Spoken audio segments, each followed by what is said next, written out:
À Boké, malgré la présence de plusieurs sociétés minières dans la préfecture, la problématique de l'employabilité des jeunes reste toujours un défi à relever.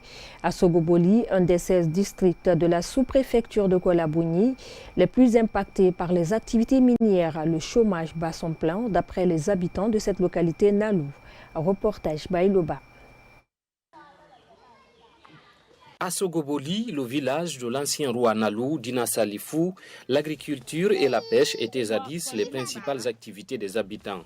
De nos jours, ces pratiques ont complètement disparu à cause de l'impact de l'exploitation minière, laissant place à une population désemparée. C'est amer, parce que nous, on se servait l'agriculture dans la mangrove.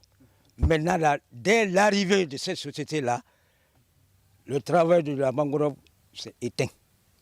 On ne mange plus du riz de mangrove. Après la destruction de la mangrove, les jeunes de Sogoboli espéraient trouver de l'emploi garanti dans les sociétés minières évoluant sur place. La problématique reste toujours une source d'inquiétude chez les citoyens. Il n'y a pas assez d'emplois garantis. Et alors que nous sommes directement impactés, vous-même vous avez vu la mer.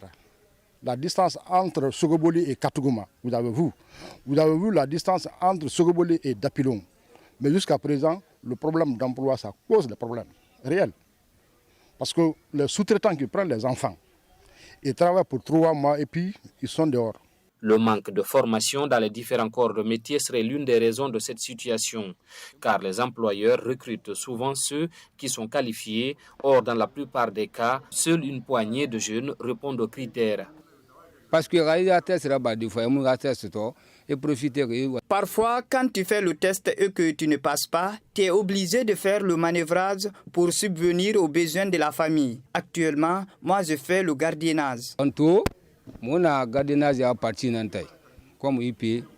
Le manœuvrage, le gardiennage ou encore les gardes-barrières, ici, les habitants trouvent ces emplois moins rémunérés, ce qui les pousse souvent à déclencher des manifestations entraînant l'arrêt des activités minières pendant plusieurs jours.